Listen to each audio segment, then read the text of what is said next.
Hola, hola, hola. Estamos aquí con el reverendo Hugo Romero.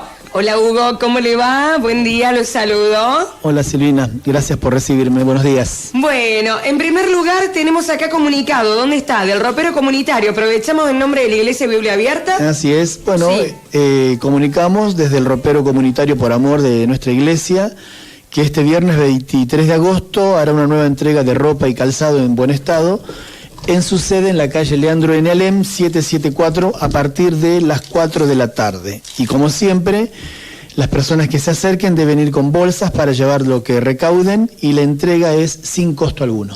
Perfecto, así que están todos anoticiados y ya lo vamos a cargar también para que quede ahí en nuestra web la info. Hugo, otra vez de viaje con compromisos relacionados con la iglesia. ¿Por dónde anduvo? Cuénteme un poquito. Bueno, más bien relacionado con el Instituto Bíblico, ¿no? Sí. Que es uno de los departamentos que tiene la iglesia muy fuerte. Tenemos más o cerca de 2.700 alumnos en todo el país. El 70% corresponden a la Iglesia Biblia Abierta, el 30% del alumnado de otras denominaciones, de otras iglesias, incluso hermanos católicos también. Y bueno, yo cumplo el rol de supervisor de este instituto para todos los países de Sudamérica desde el año 2017-18. Había trabajado para los países del Cono Sur nada más, pero en una cumbre que se hizo en Quito, en Ecuador, asumo la responsabilidad de supervisar el instituto para todos los países de América del Sur.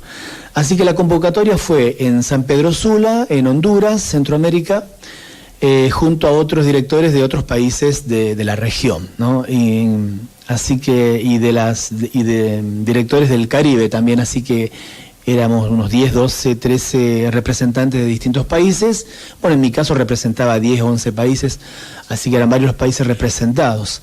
Esta es la cumbre de INSTE que se hace anualmente en distintas partes del mundo. Perfecto. El tema o los temas. Bueno, ver el funcionamiento del instituto, cómo está marchando en cada país. INSTE tiene 2 niveles de educación. El primer nivel, que es un nivel para todas las personas que están o forman parte del cuerpo de Cristo. Y el segundo nivel, que son 3 años más de estudio, después de los 2 primeros, está orientado más bien al liderazgo. Y bueno, vienen cambios para este segundo nivel, cambio en sus asignaturas, cambio en los títulos que se entregan, los títulos oficiales, los títulos académicos. Así que además de llevar nuestros informes y de contar un poco cómo está nuestro instituto en nuestros países, también recibimos la capacitación en cuanto a los nuevos cambios que vienen para el nivel número 2. También se trabajó mucho en una nueva base de datos que tenemos que tener todos en el mundo, donde tenemos que allí comenzar a subir, y es un trabajo bastante importante, necesitamos gente que nos colabore en esto, subir todos los datos de los estudiantes, los que han sido ya graduados, los que están estudiando actualmente, bueno, y los que se van a graduar próximamente también. ¿Cómo está el instituto actualmente? O sea, que usted dice, están viendo y tratando de hacer informe, presentar de acuerdo a las novedades de cada país. Claro. Bueno, en cuanto a los títulos, eso tiene que ver un poco con la ley de educación de cada país. Hay títulos que se otorgan en Centroamérica que aquí en Argentina, por ejemplo, no se permiten. Las licenciaturas todavía no están permitidas aquí en Argentina. Sí, las licenciaturas académicas, pero no son oficiales. Ese es uno de las diferencias que hay en cuanto a otros países. Pero también tenemos países como, por ejemplo, Venezuela, Cuba, que les es muy difícil a la gente querer estar en un instituto y capacitarse.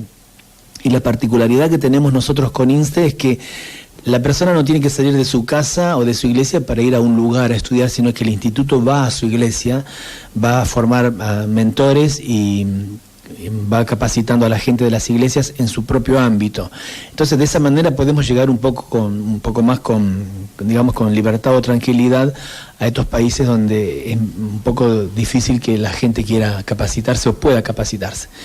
Y después, bueno, cada país tiene su propia cultura, su propia forma de trabajar, así que nos une un mismo fin de capacitar a la iglesia para que ejerzan mejor el liderazgo, para que sean mejores en el cuerpo de Cristo, y bueno, la verdad que uno se trae experiencias ricas porque uno comparte lo que uno tiene en el país, pero escucha también de otros países y se trae experiencias muy lindas, muy conmovedoras también en algunos casos, así que tratamos de unir el esfuerzo para hacer el bien a la iglesia.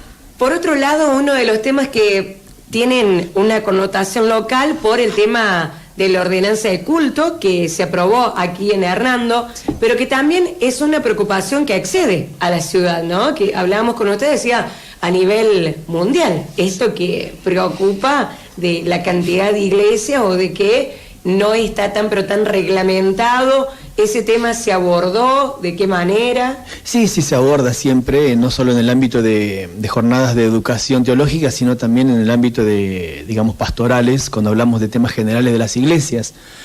Y también, bueno, tenemos que volver a repetir que el crecimiento de la iglesia evangélica es un crecimiento muy interesante en toda América Latina.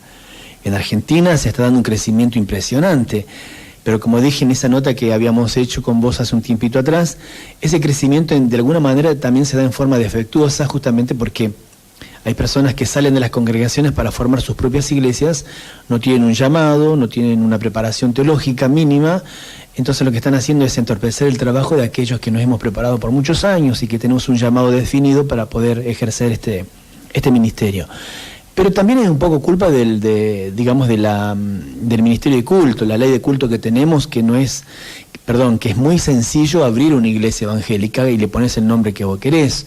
Y las personas que están al frente no sabés si tienen antecedentes, no presentan antecedentes, no tienen credenciales refrendadas, no tienen una credencial o una carta credencial que les apoye de una institución reconocida. Y hay muchos de esto en el país, que a lo mejor tienen buen corazón, tienen buena voluntad de hacer algo por la sociedad, pero lo deberían hacer en forma prolija y especialmente con una preparación y con un llamado divino, un llamado al ministerio. Hugo, ¿por qué cree usted que la iglesia evangélica va creciendo tanto? Porque comparativamente con la iglesia católica o el par de la iglesia católica, decimos, ¿no? ¿Cuál es el aspecto distintivo que hace que la gente se vea atraída, incluso algunos católicos que deciden cambiarse para la iglesia evangélica? ¿Qué es lo que pasa ahí en el medio, en esa transición? Mira, nosotros al hacer un balance de esto, caemos en una conclusión prácticamente todos los países. Nosotros tenemos una visión desde afuera, ¿no? Porque yo soy muy respetuoso de todas las religiones, por supuesto, absolutamente de todas.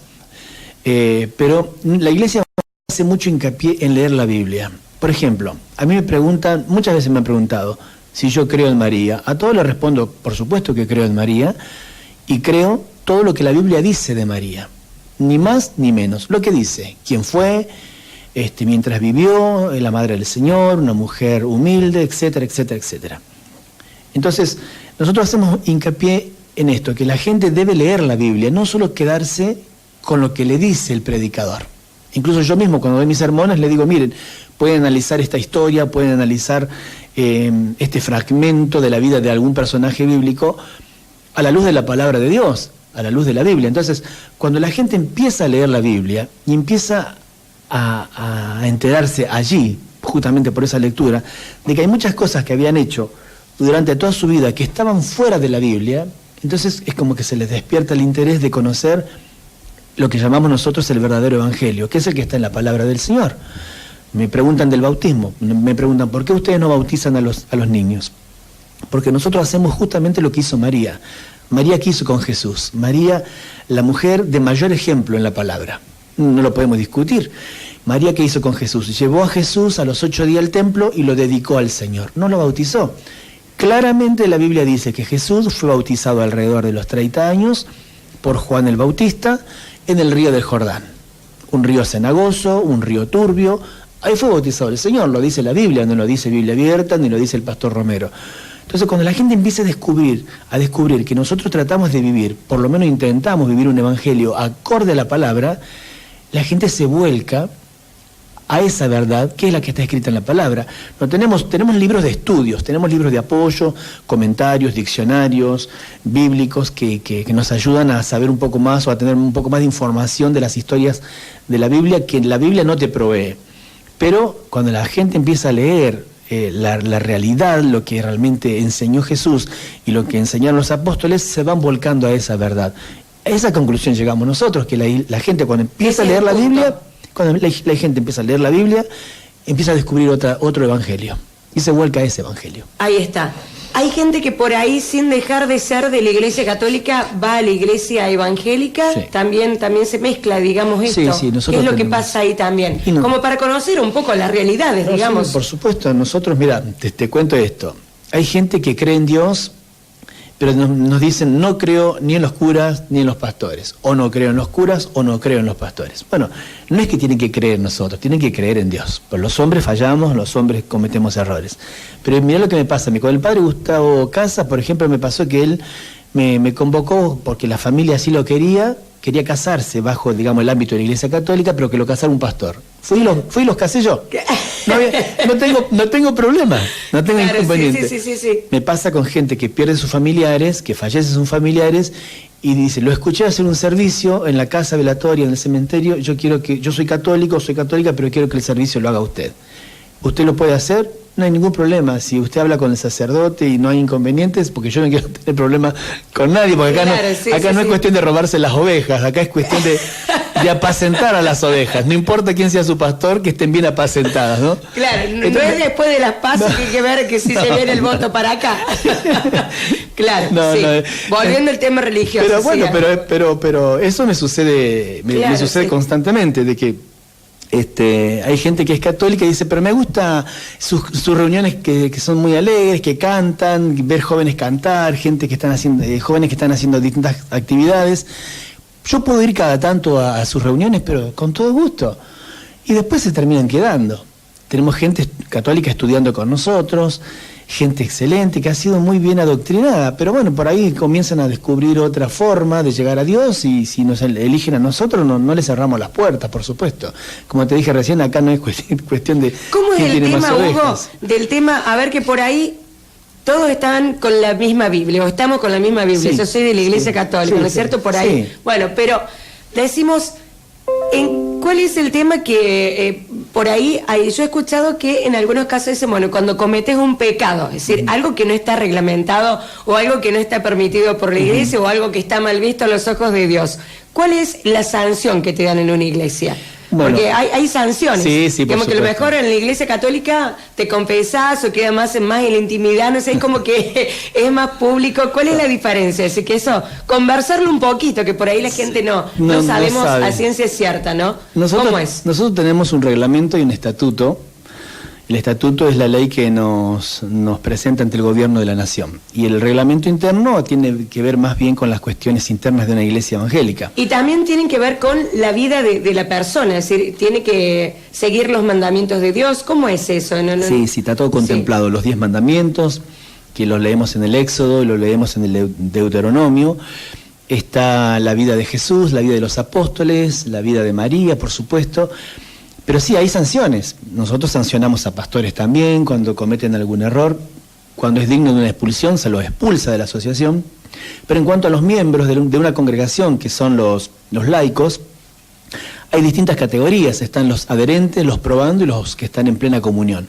Entonces, de acuerdo a la categoría y de acuerdo a la falla que ellos confiesan, si cometen un pecado y su conciencia los acusa, vienen a nosotros a hablar con nosotros, pero no para mandarles a hacer una penitencia, porque la Biblia claramente dice que el que confiesa sus pecados delante del Señor y se aparta alcanza misericordia. Y ese es el punto. Yo no puedo mandar a alguien a una penitencia para que reciba perdón de pecados, porque yo no perdono pecados. El que perdona pecado es Jesucristo.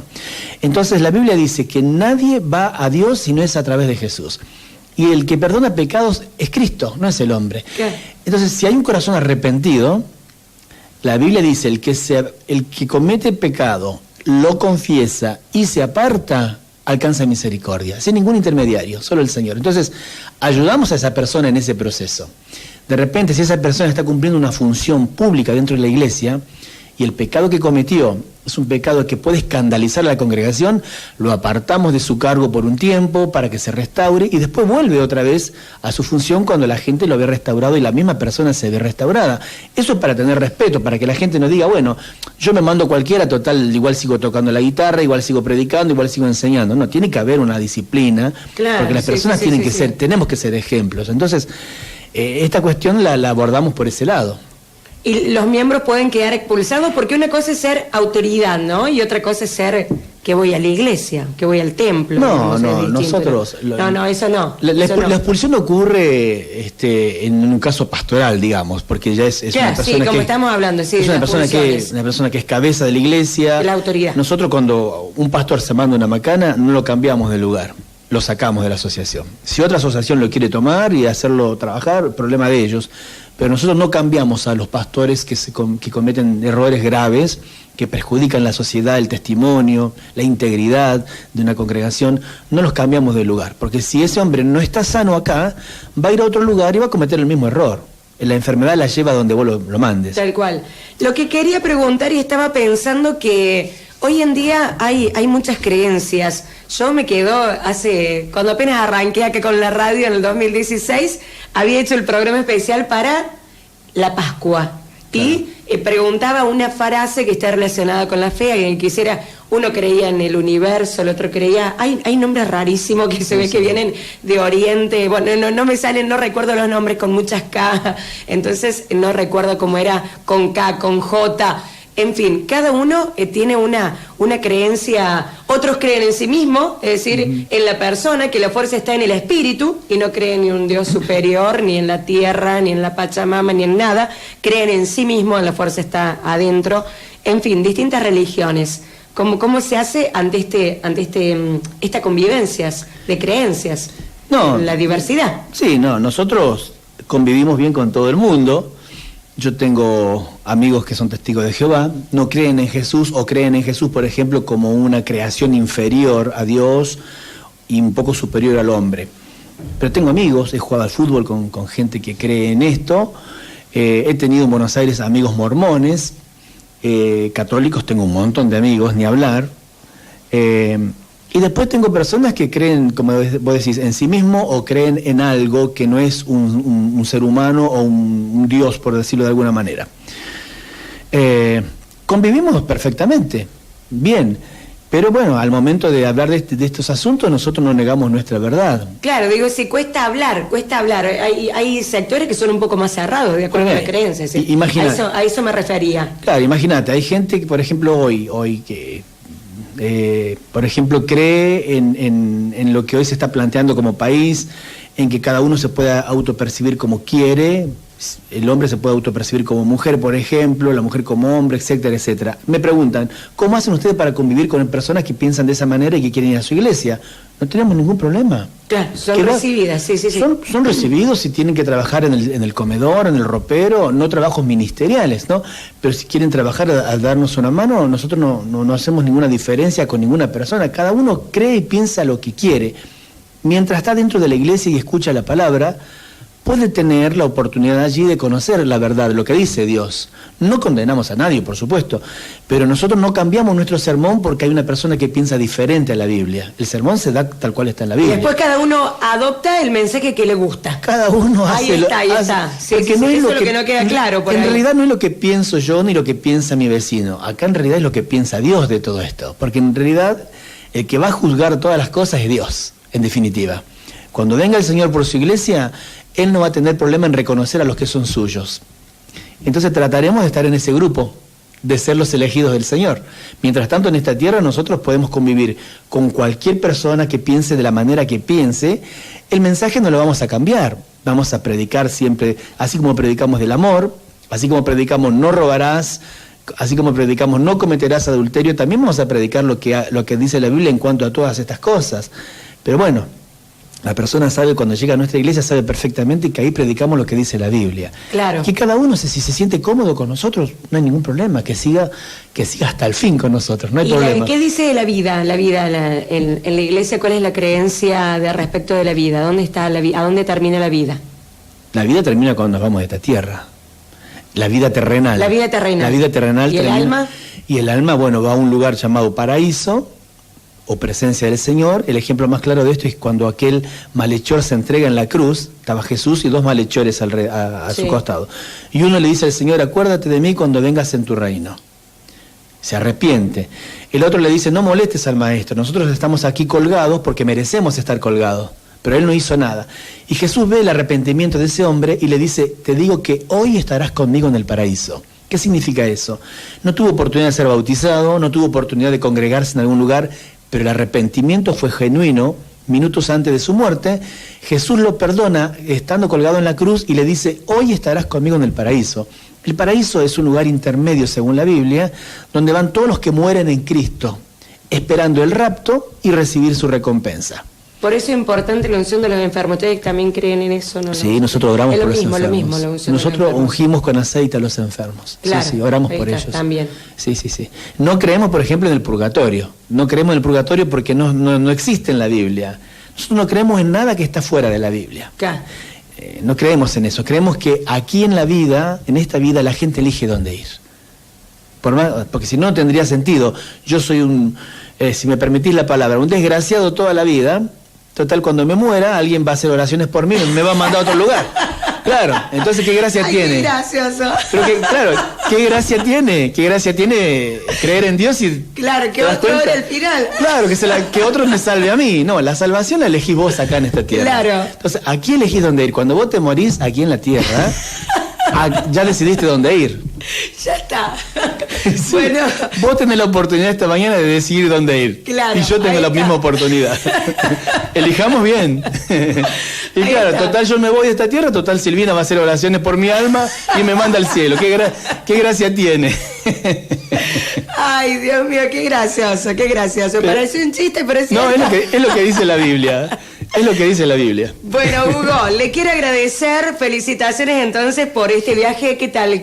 A nivel cultural, ¿qué puedo conocer allá de Honduras? Bueno, es un país... ¿Por dónde anduvo? ¿Anduvo visitando, aparte de la parte formal y del trabajo, visitando, recorriendo, caminando? Sí, recorrí un poco, es un lugar hermoso, estuvimos en un lugar que se le conoce como el Bosque Nublado, unas cabañas preciosas, una atención maravillosa. Siempre tengo problemas con las comidas de Centroamérica porque soy medio complicado en eso. A mí me sacás de los ñoquis y del asado y el mate. Milanesa con papa frita. Sí, estoy listo. Si me sacás eso, estoy listo. ¿Y qué comen allá? ¿Qué había para comer? No, los desayunos, viste, lo que se dice siempre, son muy fuertes, mucho frito, muchos frijoles, arroz, hay un...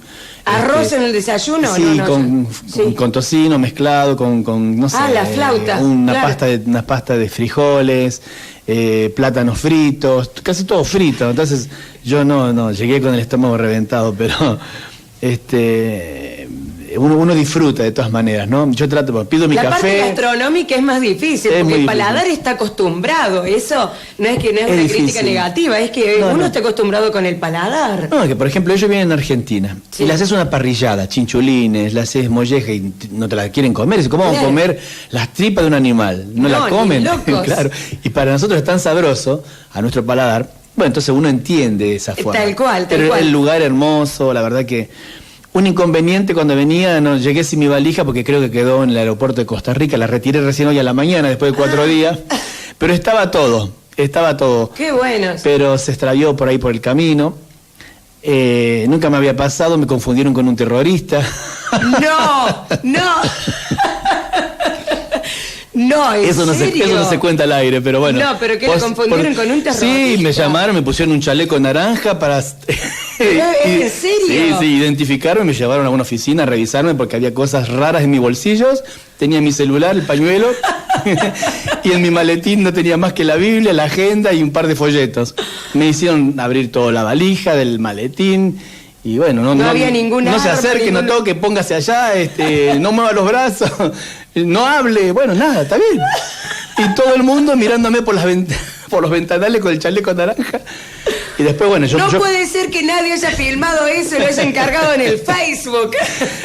No, y después cuando subo al avión, que está todo en orden, obviamente subí sin el chaleco naranja, me siento al lado de un matrimonio y yo los miraba, digo, esta gente estará pensando, voy al lado de un terrorista. Terrorista, claro, ¿con quién? Muy lejos de la realidad. Bueno, sé que...